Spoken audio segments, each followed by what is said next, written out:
BTR slaughtered ONIC 2-0 in MPL ID, and nobody saw it coming. The king didn't just fall, they got outplayed at every turn. And the secret? You set traps, and make them walk right into it. Today, we're going to break down how BTR mastered timing, pressure, and map control to dismantle the Indonesian champions ONIC. So let's start with the draft. The match began with Vitality having the first pick, so they banned Angela, Arlott, and Lancelot. This is Kyrie's comfort pick, and he's an S-tier jungler in this patch right now alongside Kisan Shin. So yeah, this ban is basically a respect ban for Kyrie. And if Vitality is gonna use a hero that relies on positioning like Beatrix, Granger, or Yve and Varsa, banning Lancelot just makes those heroes way more comfortable, because it removes the threat of Kyrie locking them down every time they're seen.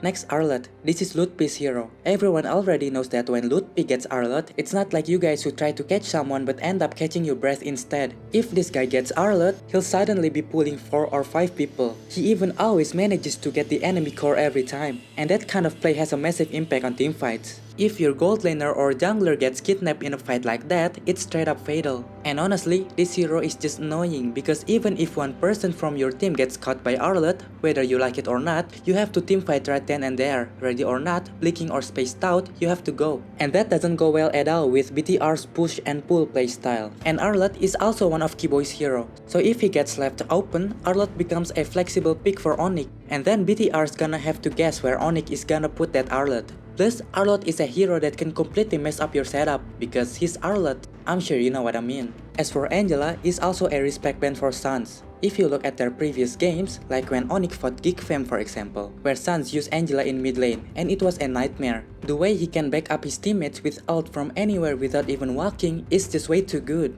And other teams have tried to counter that Angela mid with pick off and burst heroes like Navi. But since she doesn't walk around like Roamer and just stays mid most of the time, trying to pick her off isn't that easy because her movement is unpredictable. And when ONIC gets Angela, they always play super confidently with those annoying dive heroes because Angela can patch up their squishy HP with her ult. And when Angela is paired with heroes that love to dive into the enemy's backline, your backliners basically don't get to play the game. They can't run, can't engage, can't move, it's just pain. And ONIC usually brings 2 heroes that can be comboed with Angela if she's picked. So yeah, it's a mess if Angela's on the field. That's why this ban is a must. ONIC banned Uranus, Hilda, and Fanny. Now this is the kind of ban that usually makes people start yelling and blaming the coach because banning Uranus here is like, bro, why not just ban 1-1? Everyone knows if 1-1 gets left open, people will fight to get her. And in literally any server, like Philippines, Malay, Indo, everywhere, 1-1 is almost always pick or ban. I don't know their exact reasoning, but from my analysis, this is to let Kyrie get a damaged jungler. Because ONIC ID and ONIC Philippines power comes from using damaged junglers. You can see it in the stats too. During the regular season, they've played way more damaged junglers than tank junglers. So it makes sense to just ban out heroes that are hard to deal with damaged junglers. Uranus is one of those heroes. And if you put him in XP lane, he's not gonna lose the lane and just gonna keep cutting lanes super deep and then invade your buff right after clearing. And if Vitality gets Uranus, ONIC would need to pick 1 or even 2 dedicated heroes just to deal with that one hero. Hilda is basically the same thing as Uranus, and yeah, she's flexible too. Even though she's not as terrifying as she used to be because of that patch where invaders take 20% extra damage early game, she's still super annoying for ONIC if they go for a damaged jungler or a slow clearing jungler, because those kind of heroes just become a free ult targets for Hilda. As for Fanny, yeah, this hero just can't sit still. She's hard to counter, hard to catch. That's the simple, dumb answer. But if you want the detailed answer, it's because first of all, this is Niall's comfort pick. Her rotation speed is nuts, she can cut lanes, split push in the late game, and that makes the game long and complicated. And one of BTR's typical gameplay patterns is playing the push and pull, and Fanny can do that by doing this. So if Fanny gets picked by Vitality, even if she gets countered or looks like she's not contributing much, she's still gonna be annoying as hell because of her impact on objectives. She can cut lanes, split push, stall the game when they're behind, just straight up a pain to deal with. And yeah, Kyrie can play Fanny too, but ONIC chose to ban it anyway. Why? Because it saves them from having to pick a dedicated Fanny counters if Kyrie picked it or if she gets picked by Vitality. And fighting Fanny isn't like, oh, just pick 1 Fanny counters and you'll be fine. It's not like that. Sometimes, even with 5 full counter heroes, it's still not enough to fully shut her down. So yeah, easier to just ban the damn thing. So you understand why they ban Fanny? No? Okay, moving on. Then Vitality picks CC. And honestly, you don't even need to ask why they first pick CC. First of all, this hero is just a straight up bully. No matter who she's fighting against in the lane, she always wins or at least doesn't lose. Second, she's super flexible now. She can be put in XP or gold lane. And with a first pick like this, you gotta make the enemy team blind with your draft. So with a flexible hero picked earlier like this, the enemy team will have no idea where she's going to be placed. That's why she's such a solid pick. And she's also really useful in teamfights, useful for pick-offs, useful for objectives, useful for invading. Basically this hero is useful everywhere. Technically Vitality could have taken other broken heroes that are still open in this meta like Zusin, Yi Sanshin or Kalia, but they went for CC because her skill value is just more expensive than all of them, and she can literally counters them all. You'll see exactly what I mean when we get to the in-game part. And honestly, it's such a waste letting CC slip through the ban phase. And yeah, the heroes I mentioned earlier are still open, so of course ONIC grabs them. Yi Sanshin was 100% getting picked because right now, the meta junglers options are limited because of CC. And this farmer boy is always a contested pick. You already know ever since his revamp, if he's not banned, he's getting picked. You already know why, because his farming speed is insane, he's slippery as hell, and he can open the map to reveal the enemy positions. But most importantly, he hard counters a lot of junglers by out-farming them. And by out-farming, I mean he can get such a huge level gap that a lot of junglers just can't keep up, especially tank junglers. I mean this guy farm fast, move fast. It's a completely different tempo compared to tank and fighter junglers who are slow as hell to do anything. So even if he's not super strong early on like Fanny or Hayabusa, he can force the enemy jungler to start overthinking. So with Yi Sanshin, the map is basically safe. Meanwhile, Zusin is also one of the strongest meta heroes right now. She's insane in teamfights, amazing at high ground defense because of her utility, and really strong in objective control too. And ONIC is super confident picking Zusin early because all the heroes that can punish bad positioning are basically gone. So if Zusin positioning is good, she's going to be really hard to target. Also one more thing, this is the main reason she's picked really early. It's because she's cute. I like her.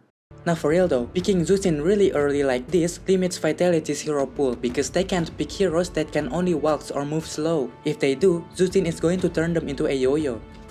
Vitality picks Hayabusa and Kalia. Hayabusa, yeah, this pick was obvious. It's basically to counter Yi Sanshin in the jungle. If they don't grab him here, he was 100% getting banned in the second phase. And if Hayabusa gets banned, the number of viable junglers that can fight Yi Sanshin is super limited right now. This pick is just to make sure Kairi doesn't get too comfortable in the jungle, because in terms of damage and farming speed, Hayabusa scales faster than Yi Sanshin. I mean, come on, it's Hayabusa, you already know what he does. As for Kalia, this is Finn's signature pick. Even in their previous games, before facing ONIC, they've always looked strong with Kalia. But more importantly, Kalia fits perfectly with BTR's playstyle, that classic push and pull, slow burn kind of game. Actually at this point, BTR has two options, either Haya plus Kalia or Haya plus Harith, because Harith is also open right now. And both are comfort pick for them, Kalia for Finn, Harith for Iman. But they went for Kalia here, probably to make their teamfights more smoother and to make Kairi's life a lot harder. Because junglers who are hyperactive are going to have a tough time around Kalia, especially if the jungler only have one escape skill like Yi Sanshin.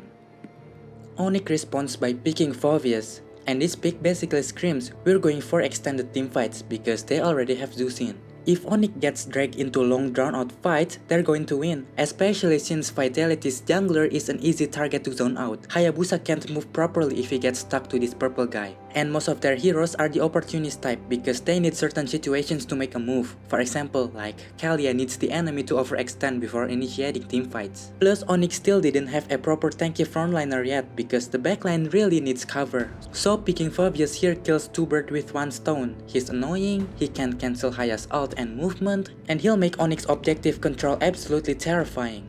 Back to banning phase again, ONIC bans Esmeralda and Kimi.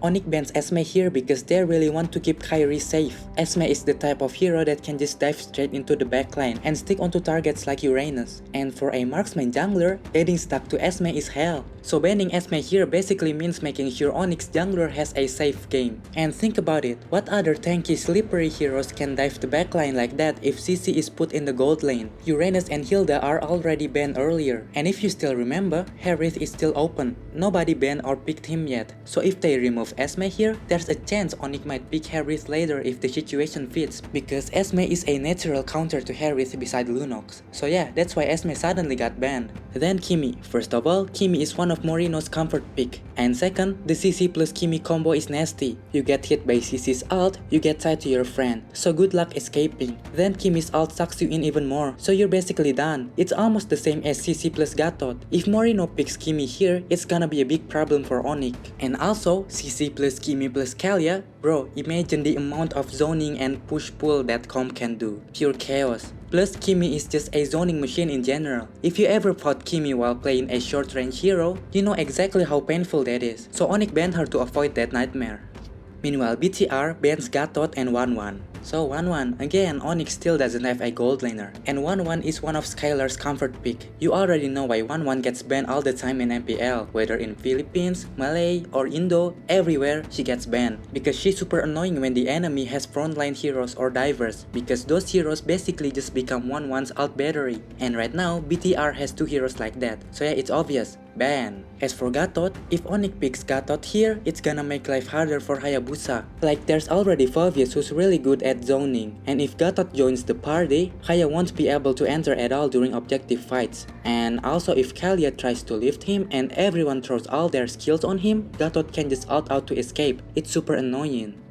ONIC picks Harith. I mean, all of Harith's counters are already gone, so what are you waiting for? Just pick it. Actually, there were still other options like Irithel and Granger, but those two counters each other if both are picked by both teams, right? So ONIC goes with Harith here, so their gold laner won't easily be countered. And Harith is just really good against BTR's draft, especially if CC ends up in gold lane, because Harith has a shield, and it's hard to catch him with short range heroes, right? So even if Skylar gets pressured in lane, it's still gonna be really hard to actually lock him down. Plus, Harith is one of those gold laners that are actually useful at level 4, unlike a lot of gold laners who needs a lot of time to scale.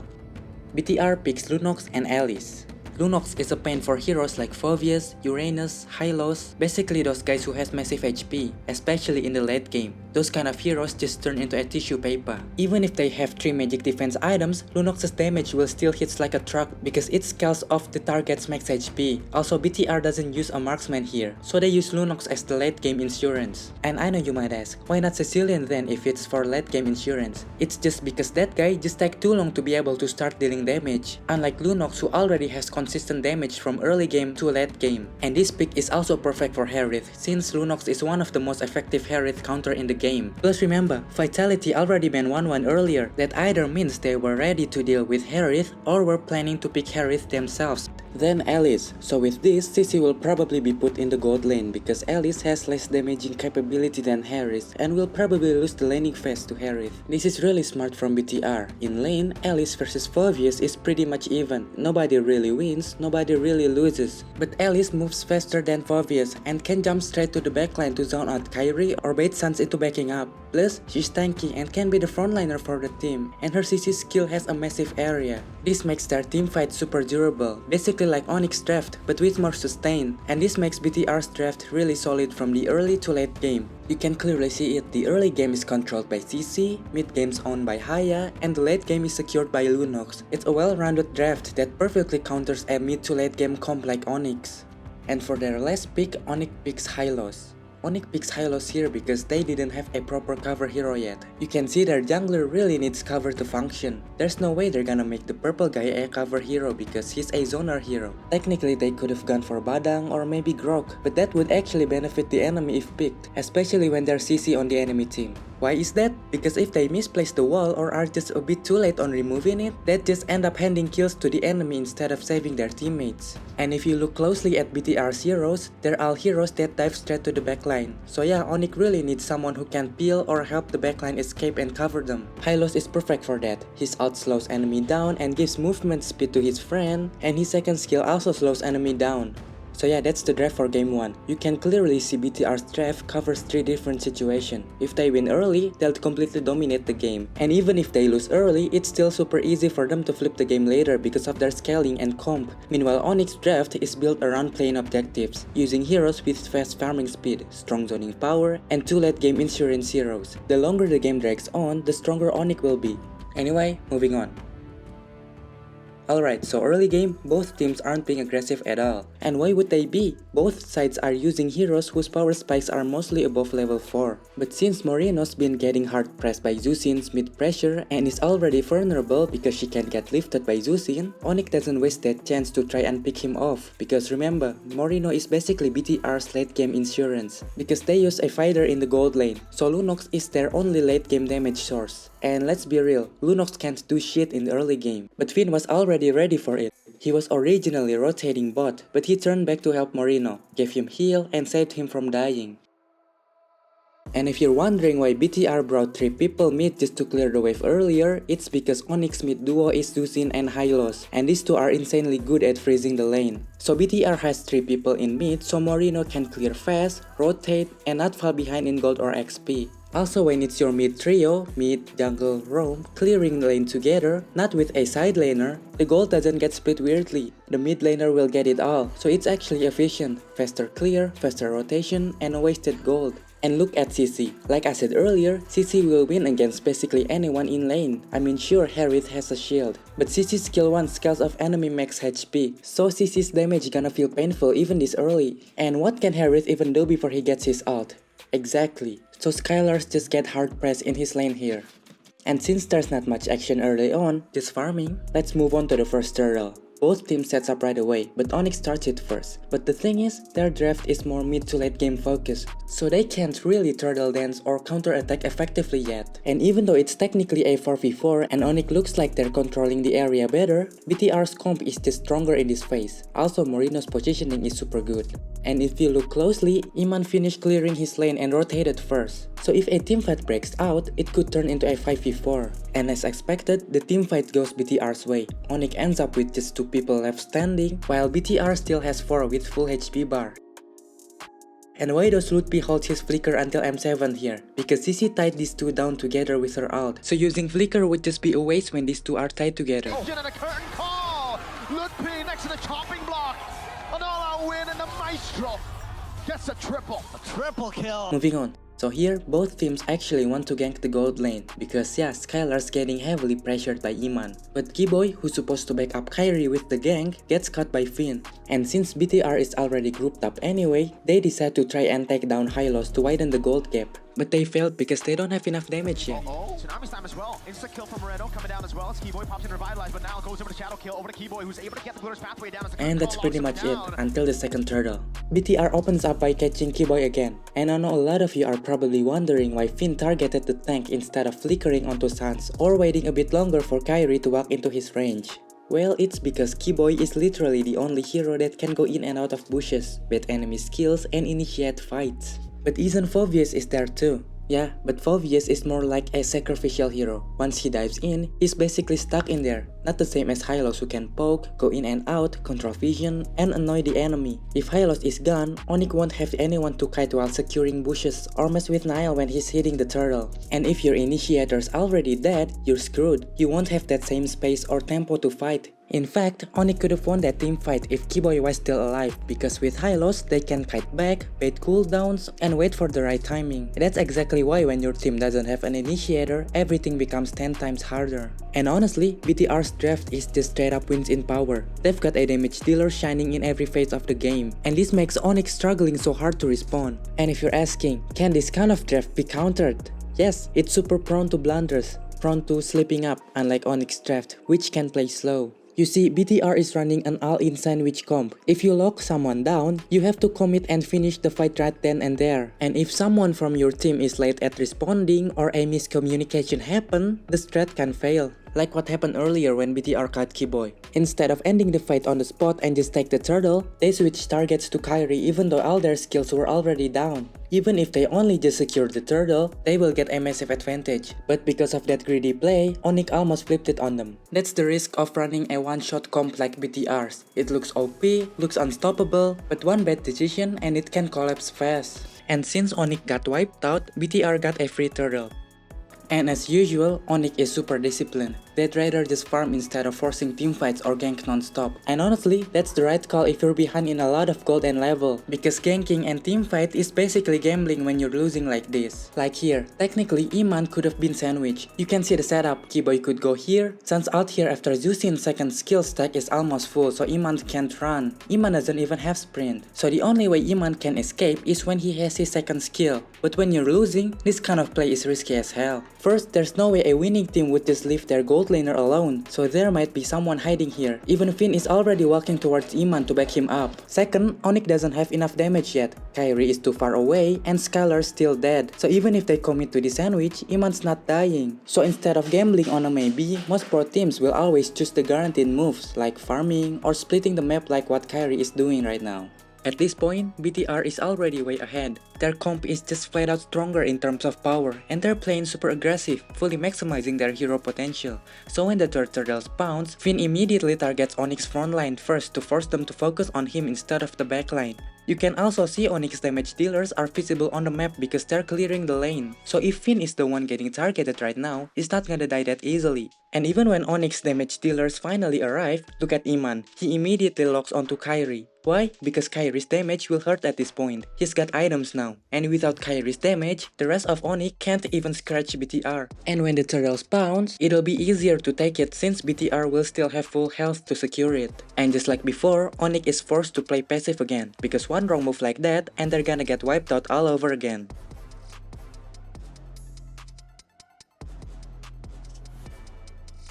Now the gold lead is massive and the level difference is 5 levels. So yeah, this is the perfect time for taking the Lord before BTR blundered or ONIC somehow finds a way to turn it around since everyone's already got their items. Honestly, ONIC is in a lose-lose situation here. Because if they don't defend, BTR's minions that are already stacking will just push in by themselves and destroy the turret. Then the shield from this inner turret gets activated by those minions. And that's gonna make BTR's push even scarier if ONIC actually contests the Lord and didn't secure it. In short, if ONIC contest now, they will lose a turret or two because they don't have inner turret shield left to help them clear anymore because the minions triggered it before. But if they do contest it, they could easily get wiped, and their chance of winning a Lord fight is basically microscopic anyway because ONIC doesn't have a kidnapper hero, and you can clearly see the level gap between Kairi and Niall is massive too. And the reason that level gap matters so much is because the higher your level is, the higher your retribution damage will be. So the only way ONIC could win the Lord is when luck is on their side. So to be safe, ONIC decides to just clear the minions first, so when the Lord comes in, they at least have a shot at defending with the help of the turret shield. And just like I said earlier, the Lord melts fast because of that shield. And then, like a proper initiator, Finn immediately jumps forward. Why? To push ONIC's players back so they can't clear the minions and have to split their focus. Like, do we lose the turret or do we lose a teammate that can help us defend? I've explained this a lot of times. If you're playing an initiator like Kalia, Cho, Kaja, Badang, Hylos, Grok, and when your team has momentum to push, you gotta be brave and go first. That's how you create space for your team to hit the turret. And look at Alice, the timing of her ult is perfect. Just as the minion hit the turret and Iman starts smacking it, her ult explodes. And 4 players from ONIC can't even move and defend. So BTR gets 2 inner turret off that single setup by Shogun.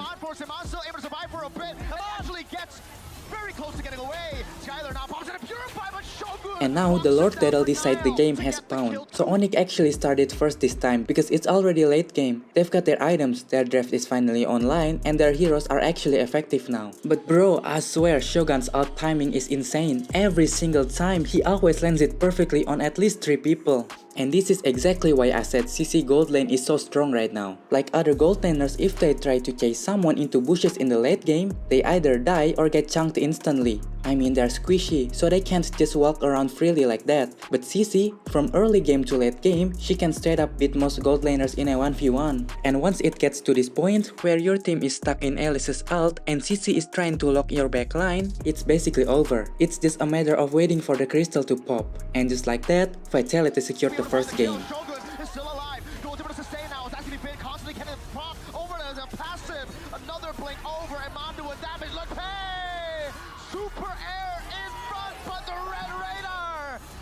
Continues, been sustaining, Eman is inevitable. He finds the triple, and now it's just the In the second game, Vitality got the first pick again, so they banned the same heroes, Arlott, Angela, and Lancelot. So yeah, I don't think I need to explain that again. But ONIC banned CC, Alice, and Zusin. So why ban Zusin when they used it themselves earlier? Well, my guess is that ONIC banned Zusin to maximize their hero pool. Basically, if Zusin isn't in the game, they can freely pick all types of heroes, especially with low mobility, whether it's heroes with no dash, fast runners, or even walking heroes without worrying about being turned into a yo-yo by Zusin. Because if Zusin is picked, those kind of heroes just doesn't work. You need at least a hero with double dash if you want to survive against her. And in game 1, BTR already showed they'll happily pick Zusin if it's left open, since it fits their push and pull playstyle perfectly. Also, Zusin is solid on high ground. Even though her wave clear isn't as fast as some other high ground heroes, her utility makes it really hard to push against her. So if ONIC ends up on the winning side, they don't have to deal with the nightmare of trying to end against a Zusin if she's gone. As for Alice, that's just because she was annoying in the previous game, and I think ONIC wants their backline to be safe this time. They don't wanna have to pick a dedicated cover hero just to babysit the backline. They want heroes that can impact 5 people at once, not just peel for one. And if they want to pull that off, they have to remove diver heroes that BTR use so their backline doesn't get slammed when all of ONIC's players are focusing on the front line. And don't forget, Vitality has the first pick again. So if Alice is open, it's dangerous because Alice and CC are their most impactful heroes last game. And for CC, yeah, this doesn't even need explaining. It's a respect ban for Iman. You saw what his CC did in game 1, so don't give it to him again if you don't want problems. CC, just like Zusin, counters walking heroes, Sherwin tanks, abuser, all those stun heroes. If they let CC through, ONIC's hero options get way too limited again. Since Kayla was left open again, of course they just snatched it. Now here's the thing, why did they go for a roamer first pick instead of those super meta or flexible heroes that are usually prioritized in the first pick this meta? So why Kalia again? Well, because this hero just brings a lot of value. When you pick Kalia early on like this, you make it really annoying for the enemy if they want to use hyperactive heroes. You know those heroes that love to dash in, do parkour, and backline dive all the time. Kalia can just press her out, and her team can easily follow up. Her team also gets sustained from her passive, so all those pepper heroes don't melt easily or the tanks become tankier. Basically, Kalia is just a direct counter to ONIC's jungler because Kairi loves using those hyperactive heroes. So whether Kairi goes for a damage jungler or a tank jungler, he has to play carefully around her. That's pretty much why BTR felt confident first picking Kalia. Then ONIC responds with Basha and Kimi. Basha, you can basically put him anywhere. That's why he's so popular right now. Jungle, roam, XP, he's fine with that. And yeah, picking Basha here makes ONIC's draft cloudy as hell for BTR because they don't know where Basha is going. And at the same time, he's perfect for countering Kalia because of his anti-regen and damage reduction. She can just jump in, stick to the backline, and Kalia's healing gets heavily reduced. Plus, this let ONIC build less anti-regen items, making their item selections way more free. So basically, this is a strong flex pick and a good direct counter at the same time. ONIC also picked Kimi. Why? Because Kimi is one of those contested heroes whether in rank or tournaments. Because she can punish just everyone who steps out of position, and she's annoying as hell, especially against Kalia who likes to dive in but actually hard for her to get out. And that's free food for Kimi. And then BTR followed up with Yisanshin and Lunox. There are actually a bunch of reasons why they took Yisanshin. First, the obvious one, he's an S tier jungler right now. Second, to avoid getting outfarmed by Basha in case ONIC uses him as a jungler. If they don't pick him now, he might get banned or stolen like in game 1. And if Yisanshin gets banned, their jungler pool is super limited here because a lot of options just get countered by Basha in terms of farming tempo. And that's just Basha jungle. If it's Basha roam or XP with a damaged jungler, it's even worse. So yeah, picking Yisanshin here is pretty logical. As for Lunox, she's to counter Basha. Like I said earlier, Lunox's damage scales based on the enemy's max HP, and from BTR's draft, they're clearly going for a mid to late game jungler. If they pick an early game mid laner and Yisanshin fail to snowball, the whole draft will fail. That's why they repick Lunox because her damage is consistent from the early to late game. She also makes it harder for ONIC to pick a tanky hero again. I mean, Lunox melts tanky heroes, melt cover heroes, and overall just eats those rock alive. So yeah, with this Lunox pick, ONIC can't just run the same strategy they did in the first game. ONIC pick Fanny. This Fanny pick is clearly meant to counter Yisanshin, basically to make sure he can't walk around acting cocky. I mean, Yisanshin becomes really comfortable when facing immobile heroes, so Fanny is the perfect answer to that because she can't stand still. And from ONIC's first 3 picks, it's obvious they're going for a pick of hit and run strategy in this game. I mean, Basha moves fast, right? So Fanny here plays the role of fast backup, so when Basha jumps or tries to catch someone, she can instantly follow up and secure the kill. Then ONIC banned Ruby and Uranus. Ruby is super strong right now as a gold laner. She's tanky from early to late game, and since BTR's jungler is a marksman and they've got Lunox too, running double fighter again would be a nightmare for ONIC, especially in the early game. And remember, all 3 of ONIC's heroes are short range and need to move in to get things done. Even Kimi, while range, doesn't have as long range as standard mages or marksmen. So banning Ruby here makes total sense. If she's open, she can just stand there, catching anyone who tries to engage, locking them down, and ruining ONIC's setup. And she's super flexible too, she can be in XP, roam, or gold lane, which would make BTR's laning super unpredictable. As for Uranus, it's the same logic as before. ONIC's jungler needs buff badly. If Fanny doesn't get her buff, she's basically almost useless. And Uranus players love invading and messing with the enemy jungler, just like Hilda. So banning Uranus gives Fanny breathing room to farm and play her game. BTR then banned 1-1 and Phoveus. 1-1, yeah, that doesn't need explaining. Broken hero, annoying as hell, ban. Phoveus though, at first I was like, huh? Why Phoveus? Because honestly this guy is super slow, his CC isn't that good, and ONIC's draft lacks area CC. Why ban a hero that only sticks to one target and usually gets sacrificed? But to think about it, the ban makes sense. Phoveus is there purely to secure objectives, and Yisanshin is so squishy. If there's a Phoveus around, it just makes it worse, because he's gonna stick to you non-stop. And even if you're using a jungler with high mobility, you'll hate your life trying to get into the Lord or Turtle Pit. He just zones you out completely, and if you can't even get into the pit, your retribution means nothing. That's why banning Phoveus here is actually smart from BTR. ONIC picked Granger. This is such a good pick here, because Granger doesn't need a ton of items to be strong. With just one item, he already hits hard. If BTR put Lunox in gold lane, Granger outranges Lunox. Against Yisanshin, he wins in DPS too, and he fits perfectly with the hit and run fast endgame strategy ONIC is clearly going for in this match.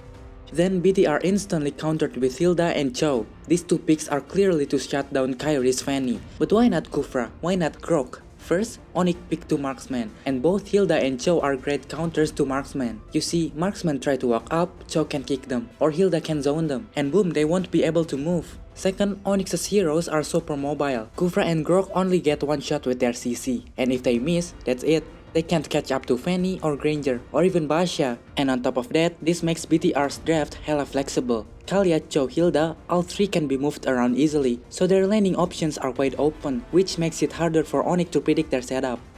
And last pick, ONIC locked in Lapu. Lapu is an S tier tournament hero for a reason. He can dive backlines easily, his build is flexible, zoning is easy, and if you look at BTR's draft, they only have 2 real damage dealers, both of which rely heavily on good positioning. Lapu can just jump straight onto them to mess up their setup, and he's also a lane gangster. There's so much he can do in this kind of situation, it'll be dumb to let him through.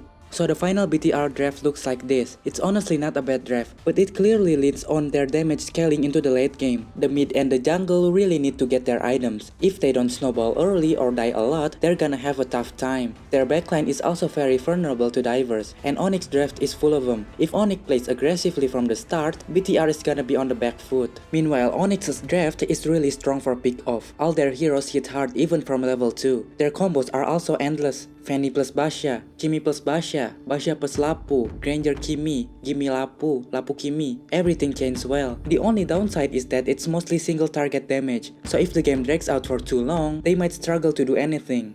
And that's the draft for game 2. And as usual, since there's a Hilda, of course she's gonna cut the lane, and there's a high chance she'll invade the buff too. You know how Hilda just loves going into enemy jungle, right? So here ONIC is camping this bush early just to make sure Kyrie is safe from any invasion. But Shogun is also smart here. Like if it's Fanny, the rotation is either invade the red buff early or come here, right? So obviously ONIC's not gonna bother guarding the bot lane. So Shogun uses that moment to cut lane so he can rotate faster than Lutpi. And after doing the farming pattern I mentioned earlier, Fanny is like 90% gonna rotate top anyway, because if she goes bot, it's too far. So why and how did Skylar die even though he had range advantage? And Fanny is going to come, because he didn't expect Niall to be at top. Usually Yisanshin rotates from buff, Pokemon, to the other buff, and the XP lane for the crab XP, right? But this time, Niall didn't do that. He goes straight to top so Skylar don't have a fast farming tempo. But as you can see here, it just so happens Kyrie is flying when Niall and Iman dive Skylar under turret. So Niall got picked up from overextending. What happened? Niall's gonna come through. Kyrie with a cut through. Oh, this is it. We're gonna get the kill. Now Finn comes in. It'll be the Yisanshin. So the first turtle spawns, and Fanny's buff is obviously respawning too. So the chance of Fanny camping in either of these bushes are low. And Basha just respawned too, right? So there's no way anyone's guarding Lapu. That's why BTR tries to gank Lutpi. So when Lutpi is way too far from his turret, they try to sandwich him from the front and back. But since Lutpi is playing Lapu, they explain gangsta. At this timing, nobody can kill Lapu yet. Jisanshin still really needs item here, so he doesn't die. Instead, Shogun dies. Since the annoying hero dies, Lutpi immediately helps his team to set up for turtle. But they just pull it back and forth, not rushing it down because Fanny sucks at taking objectives anyway. So they play it patiently, wait for timing, and eat Jisanshin first if he steps up. Because here's the problem, there's way too many Fanny counters on ONIC, Hilda, Kayla, and Cho, so Kairi can't just dive in recklessly. If he steps a bit too close, Cho can kick him. Step a little more, Hilda and Kalia pile on. Like this. So basically, Iman actually wanted to flicker alt Kairi, but he ended up sticking too close to Lutpi, who had lower HP. And if you tap a skill, it always prioritizes to the lowest health target. So Iman locked onto Lutpi instead. But because Kairi backed off a bit too late and Niall secured the turtle, Finn got his ultimate now, and Kairi ended up dying to Finn's flicker combo. This is kinda a win-lose situation for ONIC. The bad part is Kairi died and Niall got 2 kills, but the good part is Skylar got a ton of gold from the top turret. You can see Skylar gets around 200 gold from the turret and minions. Basically he gets a free kill just from that push. Since nothing much happens here, both teams are just farming, let's skip to the second turtle. Lutpi already chilling in the nipple bush, and as usual, whenever there's an objective, Lutpi checks every single bush in the area, so his whole team can take the turtle safely. And here, BTR's position is really good for getting the turtle. Plus, ONIC's positioning is kinda all over the place. Kairi is busy at top with Skylar, Sans and Keyboy are still mid. They even try to rotate to top instead of going to the turtle. So yeah, free turtle again for BTR. And ONIC realizes this. After BTR takes turtle, they know BTR will most likely rotate top next to shut down Skylar's Granger and starve him, since he's been pretty much free farming the whole game. So they give Skylar a warning to play safe. Then ONIC controlled the jungle and locked it down from both the front and the back, so no one from BTR can act cocky. And since Jisanshin's buff is already up, that obviously means Fanny's purple buff is about to spawn too. So BTR starts controlling the area around Fanny's buff, which forces ONIC to also guard it too no matter what. BTR opens it up with Kalia jumping onto the buff, prioritizing Fanny so her retribution range can't even reach the buff. This is because they know BTR has range advantage, so they wanna force a long range fight while avoiding close combat in this tight space. But here's the problem, Niall steps up too far while his escape skill is on cooldown, and he didn't expect Lapu to still be holding his ultimate. Usually Lapu would've already jumped in at the start of a teamfight, right? Because he's an initiator. So Niall ends up dying, gets shut down, ONIC takes the bounty, and the gold lead BTR build starts to shrink, and ONIC doesn't wanna waste this momentum, so they try to push every single lane. By the time the third turtle spawns, ONIC sets up first, because if they come in just a bit late or fail to guard even one of these bushes, they'll get picked off, zoned out and kited easily like before. Their draft doesn't have that one-shot burst hero anymore. Their comps relies on repeated attacks, and Fanny can't burst someone like in the early game now, so they need to secure every area so they can poke easily. But since ONIC is only holding this one area while the other bush is left completely free, Finn takes full advantage of that with his surprise flicker combo, so ONIC gets split up, Sans get picked off, Keyboy and Lutpi is in a really bad position. Lutpi high with a jump in, but the brilliance comes around and Keyboy is all alone, munched down by the Red Raider. BTR completely upsets ONIC and win the last turtle. The relentless aggression from BTR here is just clean. Shogun's kiting, Finn's flicker combo, and Iman's target selection make them look like an unstoppable force. And since BTR is already way ahead and ONIC is fallen behind, both teams choose to play safe and just farm it out to not mess their own momentum, so they just wait it out until the Lord spawns. And the players from BTR were already setting up around the Lord first since they have the better hero comp in this situation. And while Iman is still at bot, making ONIC think he was split pushing, BTR was like, hey, if we surprise killing the initiator first instead of the core, and it worked out really well the last 3 times, why don't we just do it again? So Finn immediately jumps in to kidnap Lutpi, exactly like last time, they killed the initiator first. And just like before, they don't even bother going into a full teamfight after taking out the initiator. They just let Iman and Finn hold ONIC's players in place while the rest focus on the objective. But since this is still just the first Lord, it's still pretty easy to defend. Finn gets info that Keyboy used Conceal and that everyone from ONIC is coming to gank him because he's alone. So he ults Keyboy to reposition, but at the same time, Lutpi pops his ult to force Niall and Morino back so they can't finish Keyboy off. This makes BTR move more carefully, but since Nile is holding onto his second skill right here, that means he can't use his first skill to run. So Lutpi flickers onto him, completely catching him off guard, and one by one, BTR's players fall. Let's skip forward because both teams are playing safe again until the Lord. So ONIC sets up first once more because Steph already won the damage game since they run in a double marksman. Meanwhile, Shogun is just spinning around like an idiot. Well, not like an idiot, he's baiting. He's trying to bait all of ONIC's skills onto him because BTR already knows from the previous setups there's always at least one ONIC player just standing here waiting. So Shogun just keeps spinning here so he can go in the Lord easier and waste all their skills if ONIC decides to burst down the Lord right away. And then Finn conceals, surprise flicker again just like the previous 4 moments, and he gets 3 people. But Skylar still has Purify. Meanwhile, Lutpi is doing the same thing as before too, zoning out BTR's players so no one can back Finn up. So Finn dies, but Lutpi dies too, so it's basically an initiator for initiator. Not long after that, a huge teamfight breaks out, but Finn got 3 of ONIC's stun. He also lifted Kairi, so even if Shogun died here, Kairi ends up dying too. Shogun has successfully baited ONIC. And look at Iman. He doesn't rush in, he clears the lane first, waits for all of ONIC's stun skills to get used up, and makes them think he's pushing mid instead of flanking. And the moment everyone's skills is on cooldown, he flanks, flickers straight onto Skylar, Finn follows up, and ONIC gets wiped off the map. Have they done enough to end the streak? Keyboy is up, and the Sky Kings might not look invincible no more. Nile was up on his feet.